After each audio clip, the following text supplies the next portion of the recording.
Hey, everybody. Welcome to another Monday Night Live reading with Mr. S. Tonight, we're going to be reading from Ray Bradbury's The Martian Chronicles. And I really like Ray Bradbury. If you've not heard me say that before, I really am a big fan of Ray Bradbury's prose. He writes beautifully, and he's not just a guy who knows how to string words together. He also tells really cool stories. So I'm going to read from the Martian Chronicles tonight. If you're not familiar with this is actually a collection of it's presented as a novel, but it's something like a collection of short stories that are told chronologically, like the story of Earth's complicated relationship with Mars, set in the future, which of course now is the past because he wrote these stories. This was first published in 1950. So almost 70 years ago. The stories were written before that, so it's probably older than 70 years or whatever. And so he said it starting in 1999. So if you read it now and you're picky about well, this didn't happen or something, you're missing the point of Ray Bradbury's imagination and the way he tells stories. So before I read this, I got to meet Ray Bradbury a while ago. He came to Kansas City, and I went to hear him read from a book or something. And so he was at the local library, and I don't know how I got into this because it was kind of not closed to the public, but it was not, if I remember correctly, it wasn't like widely broadcast or something. So there's a small room at the local library, and there were like 70 people like crowded into this room with Ray Bradbury. And I just really enjoyed hearing him talk. I've heard a lot of writers talk, but he seems so down to earth. And he gave some insight into kind of the way he thinks and the way he wrote. So just some background on Ray Bradbury. He's primarily a short story writer. He wrote Fahrenheit 451, which might be, in some regards, his most famous work. I think it's the weakest thing of his that I've read. He actually wrote it in, I think, 10 days at UCLA library or something on a rented typewriter. So he fed dimes into it every hour and just sat there for 10 days until he'd written Fahrenheit 451, which is kind of irritating. But what he said at this library thing that I thought was really cool was that he wrote a short story every day. That's what he did. It was like, I'm a writer, so I write a short story every day. And he really was a short story writer. And often he would write a short story around a word. And he said, I don't want to say this as if I'm quoting directly from him because I'm doing this from memory and it was a long time ago. But what I recall is him saying something like, I love words and I always have. And so I will sometimes think about a word that just fascinates me because it sounds cool or it has all these nuances to it. And, that would be an interesting story. And he would write a story. Now, most of these weren't published, because he wrote one every day and they weren't all very good. But he wrote a lot of really great short stories that way. And we're going to read one of his short stories today. So what I think you'll notice in this is that his prose is really good, but also that he's not just a guy who knows how to describe stuff in a pretty way. He knows which things to describe and which things not to. And that's the storyteller in him, right? Because this story is a good example of someone who takes a kind of the thing that you would, it's Earth astronauts landing on Mars. The third expedition, the first two haven't come back, and they don't know what's happened to them. So the third one lands, and that in itself is unusual. But then what they find when they get there is odd, and yet he strings along all these pleasant things in a way that keeps you hooked into it as a story. And so it's because it's got an eerie quality to it. It's kind of like a Twilight Zone episode in a sense. So I think you'll get a kick out of that. But that was the first thing, was that he's a word guy. The second thing I thought was interesting was an anecdote he shared where he was talking about how science fiction can predict the future. Now, obviously, he wasn't trying to predict the future in this story, but he said he went out for a walk one day and he saw when the Sony Walkmans came out, they were like cassette recorder things that were about the size of this book, maybe bigger. And earphones, like headphone things that would plug into them, and people would get cassettes and put them in. And so like portable music, wow, isn't this cool? Big deal back in the 80s or whatever. But he said that, and that when he saw a kid with a Sony Walkman for the first time, it really startled him because he had written about that 30 years before, that people would become kind of immersed in their own selves and be cut off from the world and he talked about writing a short story where a couple is arguing over having the fourth wall put in, meaning 3 of their walls were televisions, and they wanted the fourth one put in. The husband wanted the fourth one put in, but the wife didn't want to pay to have the fourth wall put in. And with the size of TVs now, he would probably be, perturbed by that too, as he was then. So anyway, I'm going to read from the Martian Chronicles. The back, as I often do, the back says, a glimpse of things to come, a glance at the past. Here is Ray Bradbury's sometimes eerie, sometimes poetic fantasy about the colonization of Mars, the story of familiar people and familiar passions set against the incredible beauties of a new world. Now, I think that this description in the back is actually kind of spot on because it calls it a fantasy. A lot of times, people writing book copy don't know the difference between science fiction and fantasy. This is technically science fiction, but it has these fantastic elements to it that kind of blur the line or blur the lines between the two genres. So we're going to read from the third short story, which is, in this version, is titled April 2000, The Third Expedition. And this one has tiny print too, so hopefully I'll be able to make it through without stumbling too much. Okay. The ship came down from space. It came from the stars and the black velocities and the shining movements and the silent gulfs of space. It was a new ship. It had fire in its body and men in its metal cells. And it moved with a clean silence, fiery and warm. In it were 17 men, including a captain. The crowd at the Ohio field had shouted and waved their hands up into the sunlight, and the rocket had bloomed out great flowers of heat and color and run away into space on the third voyage to Mars. Now it was decelerating with metal efficiency in the upper Martian atmospheres. It was still a thing of beauty and strength. It had moved in the midnight waters of space like a pale sea leviathan. It had passed the ancient moon and thrown itself onward into one nothingness following another. The men within it had been battered, thrown about, sickened, made well again, each in his turn. One man had died, but now the remaining 16, with their eyes clear in their heads and their faces pressed to the thick glass ports, watched Mars swing up under them. "Mars!" cried Navigator Lustig. "Good old Mars," said Samuel Hingston, archaeologist. "Well," said Captain John Black. The rocket landed on a lawn of green grass. Outside, upon this lawn, stood an iron deer. Further up on the green stood a tall, brown, Victorian house, quiet in the sunlight, all covered with scrolls and rococo, its windows made of blue and pink and yellow and green-colored glass.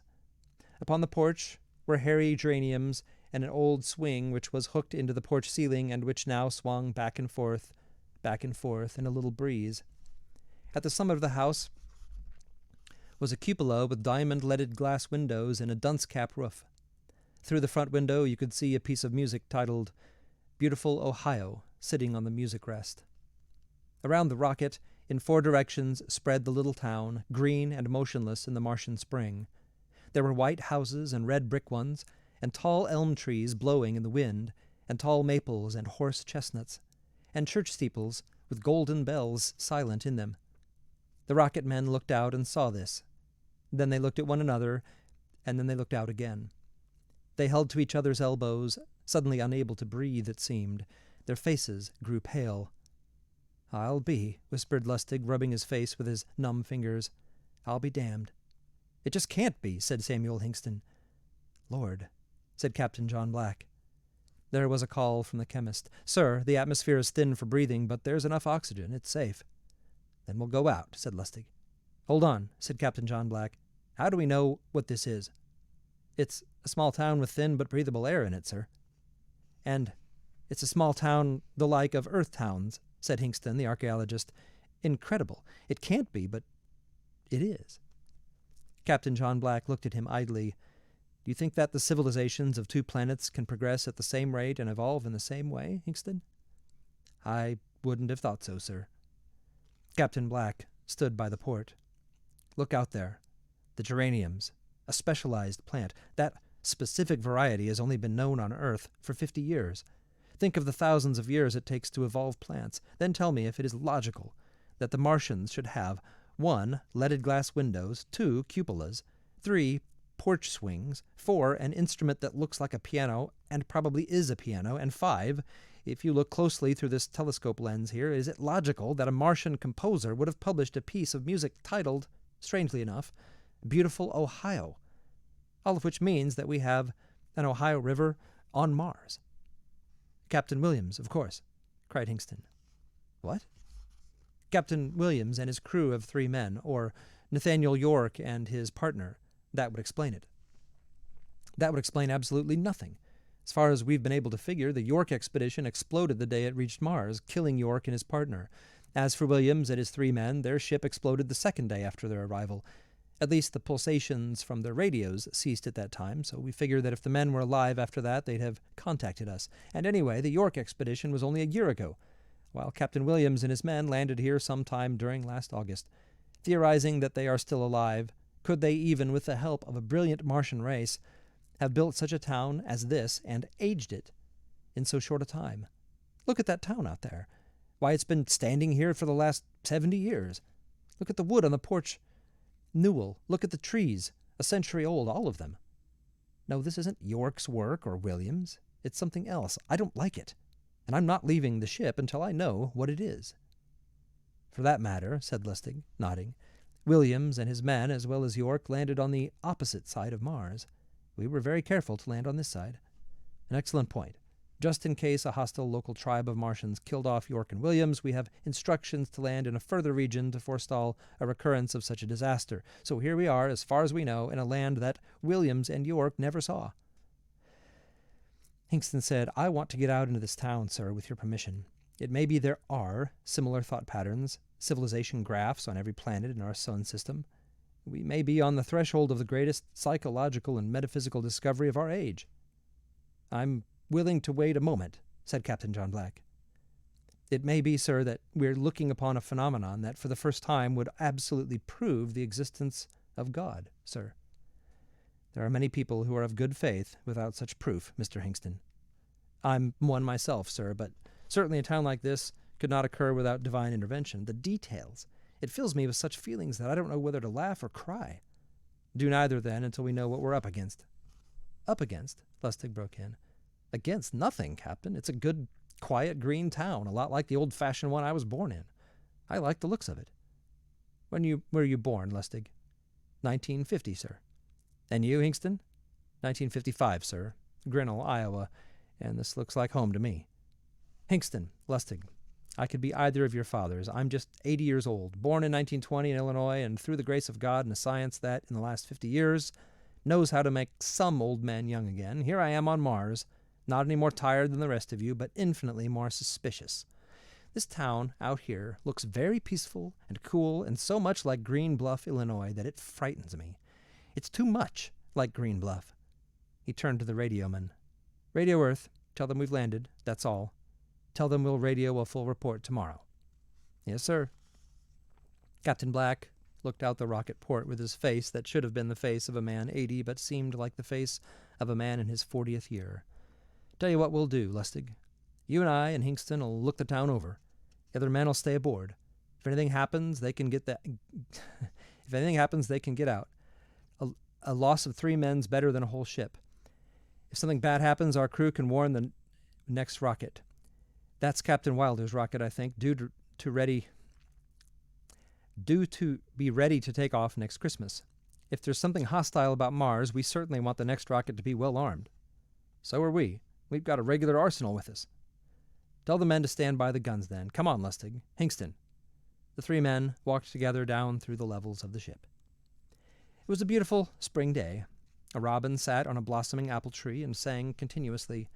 Showers of petal snow sifted down when the wind touched the green branches, and the blossom scent drifted upon the air. Somewhere in the town someone was playing the piano, and the music came and went, softly, drowsily. The song was Beautiful Dreamer. Somewhere else, a phonograph, scratchy and faded, was hissing out a record of Roman and the Gloamman, sung by Harry Lauder. The 3 men stood outside the ship. They sucked and gasped at the thin, thin air and moved slowly so as not to tire themselves. Now the phonograph record being played was, Oh, give me a June night, the moonlight, and you. Lustig began to tremble. Samuel Hingston did likewise. The sky was serene and quiet, and somewhere a stream of water ran through the cool caverns and tree shadings of a ravine. Somewhere a horse and wagon trotted and rolled by, bumping.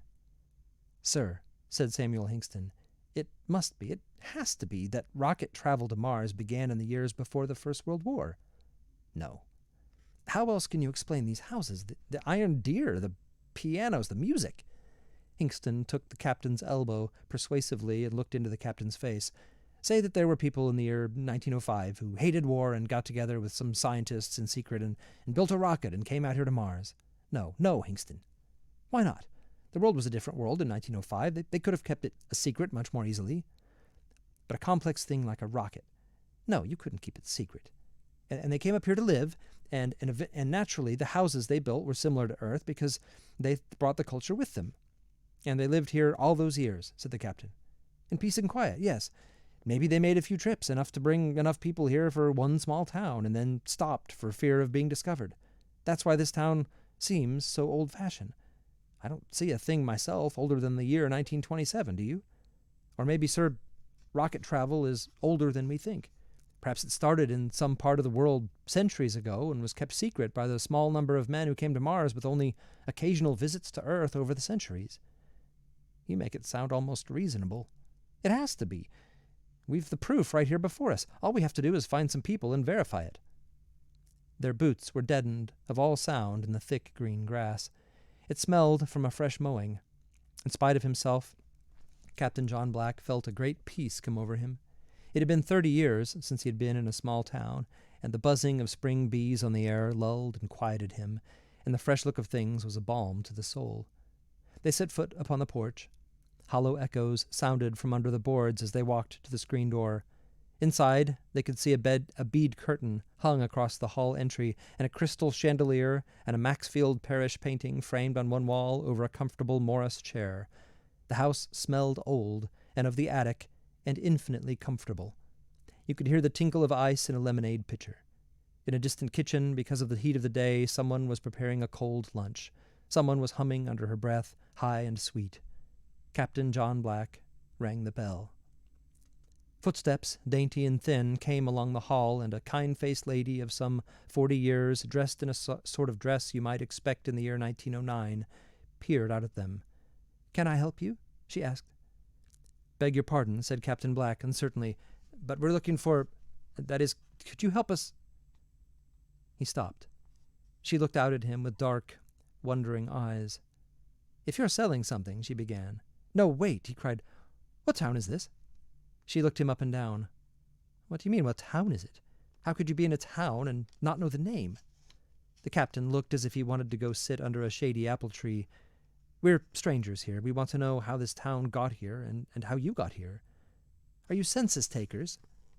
"No." "Everybody knows," she said. "This town was built in 1868. Is this a game?" "No, not a game," cried the captain. "We're from Earth."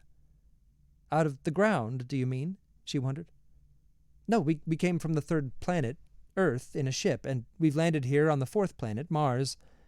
This," explained the woman, as if she were addressing a child, "is Green Bluff, Illinois, on the continent of America, surrounded by the Atlantic and Pacific Oceans, on a place called the world, or sometimes the Earth. Go away now. Goodbye."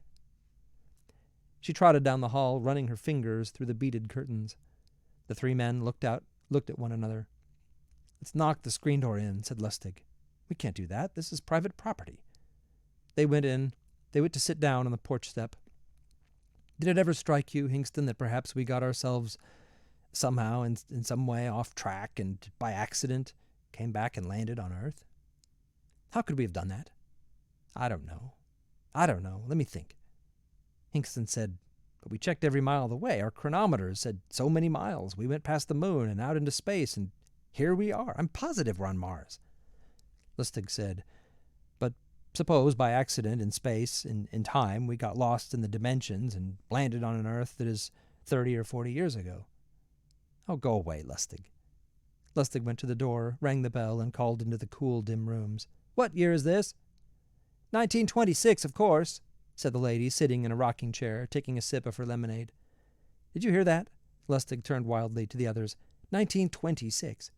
We have gone back in time. This is Earth." Lustig sat down, and the three men let the wonder and terror of the thought afflict them.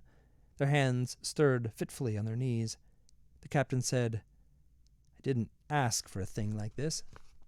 It scares me. How can a thing like this happen? I wish we'd brought Einstein with us." "Will anyone in this town believe us?" said Hingston. "Are we playing with something dangerous? Time, I mean. Shouldn't we just take off and go home?" "No, not until we try another house." They walked 3 houses down to a little white cottage under an oak tree. "I like to be as logical as I can be," said the captain, "and I don't believe we've put our finger on it yet. Suppose, Hingston, as you originally suggested, that rocket travel occurred years ago, and when the Earth people lived here a number of years, they began to get homesick for Earth. First a mild neurosis about it, then a full-fledged psychosis, then threatened insanity. What would you do as a psychiatrist if faced with such a problem?" Hingston thought. "Well, I think I'd rearrange the civilization on Mars so it resembled Earth more and more each day. If there was any way of reproducing every plant, every road, and every lake, and even an ocean, I'd do so. Then, by some vast crowd hypnosis, I'd convince everyone in a town this size that this really was Earth, not Mars at all." "Good enough, Hingston. I think we're on the right track now. That woman in that house back there just thinks she's living on Earth.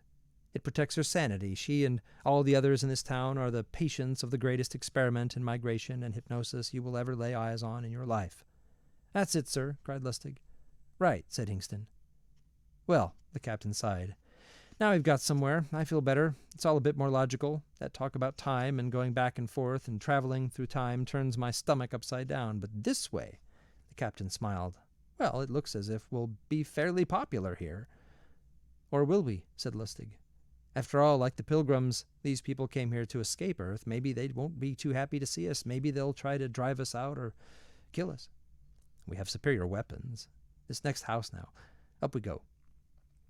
But they had hardly crossed the lawn when Lustig stopped and looked off across the town, down the quiet, dreaming afternoon street. "Sir," he said. "What is it, Lustig?" "Oh, sir."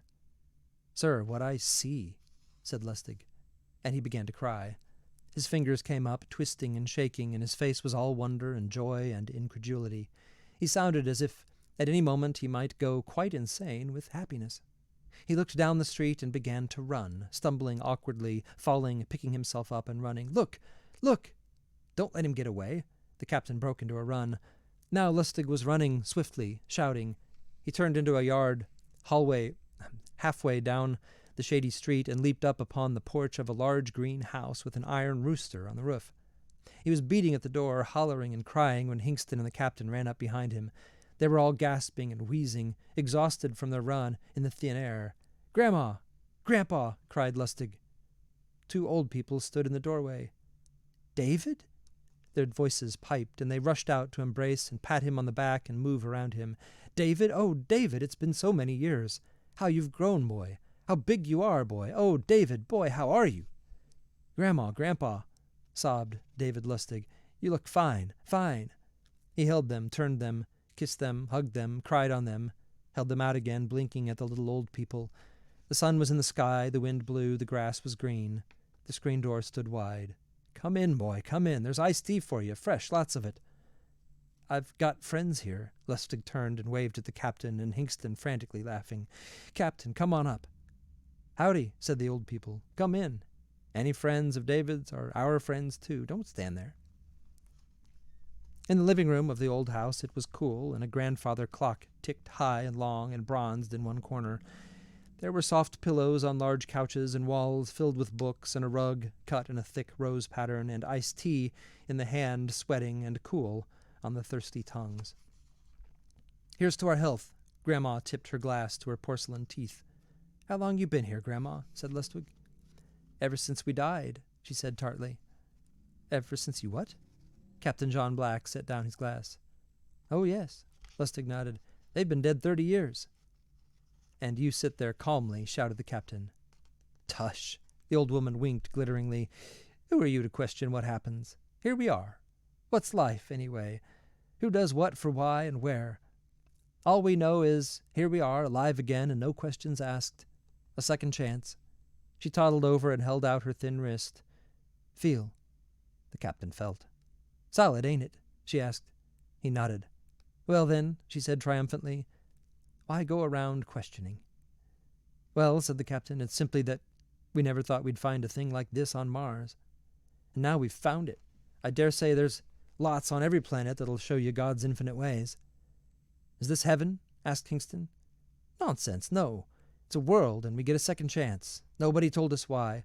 Then nobody told us why we were on Earth, either. That other Earth, I mean. The one you came from. How do you know there wasn't another before that one? A good question, said the captain.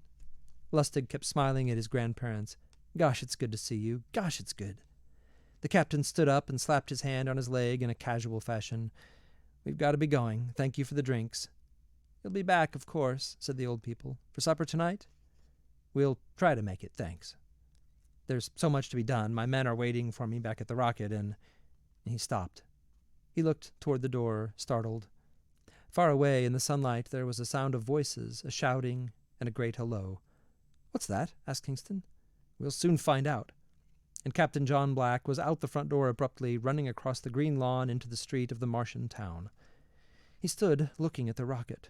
The ports were open, and his crew was streaming out, waving their hands. A crowd of people had gathered, and in and through and among these people, like members of the crew were hurrying, talking, laughing, shaking hands. People did little dances. People swarmed. The rocket lay empty and abandoned. A brass band exploded in the sunlight, flinging off a gay tune from upraised tubas and trumpets. There was a bang of drums and a shrill of fifes. Little girls with golden hair jumped up and down. Little boys shouted, "Hooray!" Fat men passed around 10-cent cigars. The town mayor made a speech. Then each member of the crew, with a mother on one arm, a father or sister on the other, was spirited off down the street into little cottages or big mansions. "Stop!" cried Captain Black. The doors slammed shut. The heat rose in the clear spring day, and all was silent. The brass band banged off around a corner, leaving the rocket to shine and dazzle alone in the sunlight. "Abandoned," said the captain. "They abandoned the ship. I'll have their skins. They had orders." "Sir," said Lustig, "don't be too hard on them. Those were all old relatives and friends. That's no excuse. Think how they felt, Captain, seeing familiar faces outside the ship. They had their orders. How would you have felt, Captain?" "I would have obeyed orders." The captain's mouth remained open. Striding along the sidewalk under the Martian sun, tall, smiling, eyes amazingly clear and blue, came a young man of some 26 years. "John," the man called out, and broke into a trot. "What?" Captain John Black swayed. "John, you old son of a gun." The man ran up and gripped his hand and slapped him on the back. "It's you," said Captain Black. "Of course. Who'd you think it was?" "Edward." The captain appealed now to Lustig and Hingston, holding the stranger's hand. "This is my brother Edward. Ed, meet my men, Lustig. Hingston, my brother." They hugged at each other's hands and arms and then finally embraced. "Ed. John, you bum, you. You're looking fine, Ed." "But, Ed, what is this? You haven't changed over the years. You died, I remember, when you were 26 and I was 19. So many years ago, and here you are, and Lord, what goes on?" "Mom's waiting," said Edward Black, grinning. "Mom?" "And Dad, too." "Dad." The captain almost fell as if he had been hit by a mighty weapon. He walked stiffly and without coordination. "Mom and Dad alive? Where?" "At the old house on Oak Knoll Avenue." "The old house?" The captain stared in delighted amazement. "Did you hear that, Lustig? Hingston?" Hingston was gone. He had seen his own house down the street and was running for it. Lustig was laughing. "You see, Captain, what happened to everyone on the rocket? They can't help themselves." "Yes. Yes." The captain shut his eyes. "When I open my eyes, you'll be gone." He blinked. "You're still there. God, Ed, but you look fine. Come on, lunch is waiting. I told Mom." Lustig said, "Sir, I'll be with my grandfolks if you need me." "What? Oh, fine, Lustig. Later, then." Edward seized his arm and marched him. "There's the house, remember it? Bet I can beat you to the front porch." They ran. The trees roared over Captain Black's head. The earth roared under his feet.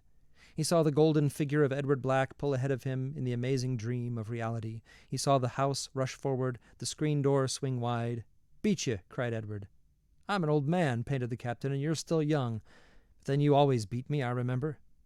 In the doorway, Mom, pink, plump, and bright. Behind her, pepper gray, Dad, his pipe in his hand. "Mom, Dad." He ran up the steps like a child to meet them. It was a fine, long afternoon. They finished a late lunch, and they sat in the parlor, and he told them all about his rocket, and they nodded and smiled upon him. And Mother was just the same, and Dad bit the end off a cigar and lighted it thoughtfully in his old fashion. There was a big turkey dinner at night, and time flowing on. When the drumsticks were sucked clean and lay brittle upon the plates, the captain leaned back and exhaled his deep satisfaction. Night was in all the trees, and coloring the sky, and the lamps were halos of pink light in the gentle house. From all the other houses down the street came sounds of music, pianos playing, doors slamming. Mom put a record on the Victrola, and she and Captain John Black had a dance. She was wearing the same perfume he remembered from the summer when she and Dad had been killed in the train accident. She was very real in his arms as they danced lightly to the music. "It's not every day," she said. "You get a second chance to live." "I'll wake in the morning," said the captain, "and I'll be in my rocket in space, and all this will be gone." "No, don't think that," she cried softly. "Don't question. God's good to us. Let's be happy." "Sorry, Mom." The record ended in a circular hissing. "You're tired, son." Dad pointed with his pipe. "Your old bedroom's waiting for you, brass bed and all." "But I should report my men in." "Why?" "Why? Well, I don't know. No reason, I guess. No, none at all. They're all eating or in bed. A good night's sleep won't hurt them." "Good night, son." Mom kissed his cheek. "It's good to have you home." "It's good to be home." He left the land of cigar smoke and perfume and books and gentle light and ascended the stairs, talking with Edward. Edward pushed a door open, and there was the yellow brass bed and the old semaphore banners from college and a very musty raccoon coat which he stroked with muted affection. "It's too much," said the captain. "I'm numb and I'm tired. Too much has happened today. I feel as if I'd been out in a pounding rain for 48 hours without an umbrella or a coat. I'm soaked to the skin with emotion." Edward slapped wide the snowy linens and flounced the pillows. He slid the window up and let the night-blooming jasmine float in. There was moonlight and the sound of distant dancing and whispering. "So this is Mars," said the captain, undressing. "This is it." Edward undressed in idle, leisurely moves, drawing his shirt off over his head, revealing golden shoulders and the good, muscular neck. The lights were out. They were in bed side by side, as in the days how many decades ago? The captain lolled and was nourished by the scent of jasmine pushing the lace curtains out upon the dark air of the room. Among the trees, upon a lawn, someone had cranked up a portable phonograph, and now it was playing softly, "Always." The thought of Marilyn came to his mind. "Is Marilyn here?" His brother, lying straight out in the moonlight from the window, waited and then said, "Yes. She's out of town, but she'll be here in the morning." The captain shut his eyes. "I want to see Marilyn very much." The room was square and quiet except for their breathing. "Good night, Ed." A pause. "Good night, John." He lay peacefully, letting his thoughts float. For the first time, the stress of the day was moved aside. He could think logically now. It had all been emotion, the bands playing, the familiar faces, but now... How, he wondered, how was all this made, and why? For what purpose? Out of the goodness of some divine intervention? Was God, then, really that thoughtful of his children? How and why and what for? He considered the various theories advanced in the first heat of the afternoon by Hingston and Lustig. He let all kinds of new theories drop in lazy pebbles down through his mind, turning, throwing out dull flashes of light. Mom, Dad, Edward, Mars, Earth, Mars, Martians. Who had lived here 1,000 years ago on Mars? Martians? Or had this always been the way it was today? Martians. He repeated the word idly, inwardly. He laughed out loud almost. He had the most ridiculous theory quite suddenly. It gave him a kind of chill. It was really nothing to consider, of course, highly improbable, silly. Forget it, ridiculous. But, he thought, just suppose.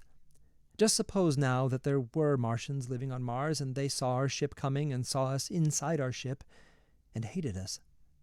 Suppose now that they wanted to destroy us as invaders, as unwanted ones, and they wanted to do it in a very clever way, so that we would be taken off guard.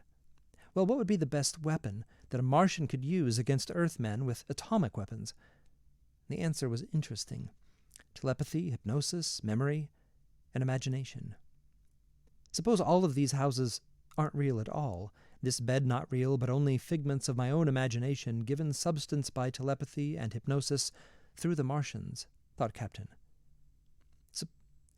Suppose these houses are really some other shape, a Martian shape, but by playing on my desires and wants, these Martians have made this seem like my old hometown, my old house, to lull me out of my suspicions. What better way to fool a man, using his own mother and father as bait? And this town, so old from the year 1926, long before any of my men were born, from a year when I was 6 years old, and there were records of Harry Lauder and Maxfield Parrish paintings still hanging, and bead curtains, and beautiful Ohio, and turn-of-the-century architecture. What if the Martians took the memories of a town exclusively from my mind? They say childhood memories are the clearest. And after they built the town from my mind, they populated it with the most loved people from all the minds of the people on the rocket. And suppose those two people in the next room asleep are not my mother and father at all, but two Martians, incredibly brilliant, with the ability to keep me under this dreaming hypnosis all the time. And that brass band today?